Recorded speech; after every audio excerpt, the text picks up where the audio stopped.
The two Dodge Darts are in this heat. It's the second of the 4 heats we've got here at Foz do Iguaçu. They're going to be under starters' orders in a moment. But the man on pole position, Nelson Piquet Jr., 4th fastest out of 15 qualifiers in the Reese Millen Run Mitsubishi Evo. He's got Brian Deegan alongside him, then Travis Pastrana, and then Menzies on the outside as they're under starters' orders. All the lights are now out, and is that a jump start? Yes, it is for Nelson Piquet.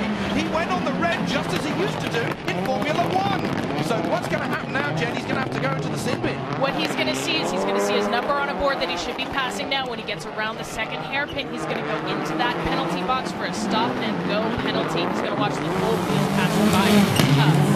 If he passes by the penalty box, he could be disqualified from the heat. We'll have to see what happens.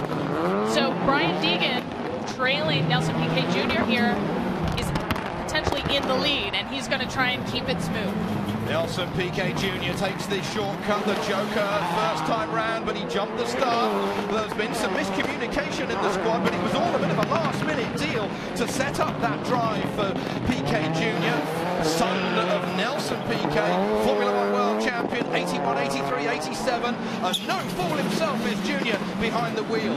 Formula 1 before then, he drove in GP2 and only got beaten by Lewis Hamilton, eventual Formula 1 world champion. That's the stop-and-go penalty, and now the place is rushed past, and just as you said, Jen, Brian Deegan now leads this heat from, it is Travis Pastrana in second place, Mr. X Games. And look, Nelson Piquet Jr. already looking to overtake Bryce Menzies, 2 of the rookies in the field here. They're going to be battling it out tough for the visibility in last place there with Menzies. And indeed, Piquet Jr. has managed to get through. He's got the big Brazilian flag on the roof of that Mitsubishi Evo. Now, it hasn't got the same amount of power as the Ford Fiesta nor the Dodge Dart. Less is more in qualifying here.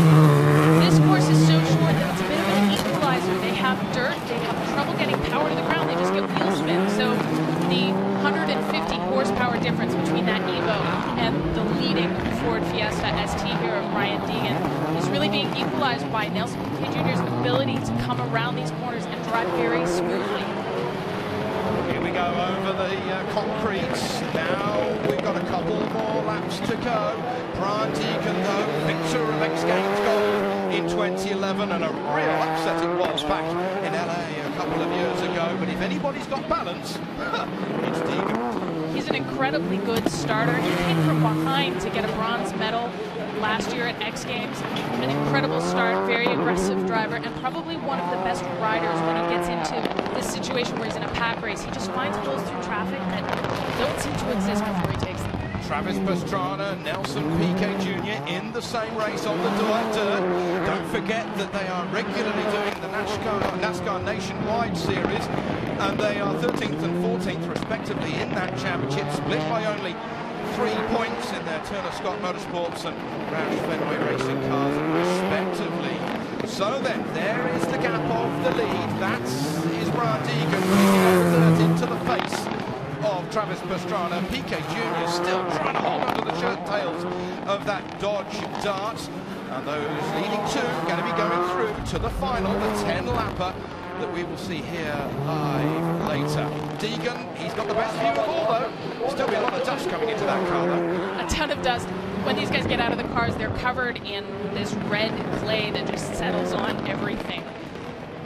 Brian Deegan, 14 times a X Games gold medalist here, and well, he's got his eyes on another one. He got the bronze last year, before, and it's all important setup time. We're in the height of the afternoon here in Brazil. The track is changing all of the times, and Andreas Eriksson, the Swede who builds the cars and oversees the Swedish mechanics who are running Brian Deegan, they'll be making adjustments every time, because the team are not just looking at the total lap time, they're looking at the splits as well, as Deegan guarantees his place in the final, together with Travis Pastrana, who also guarantees himself a place in the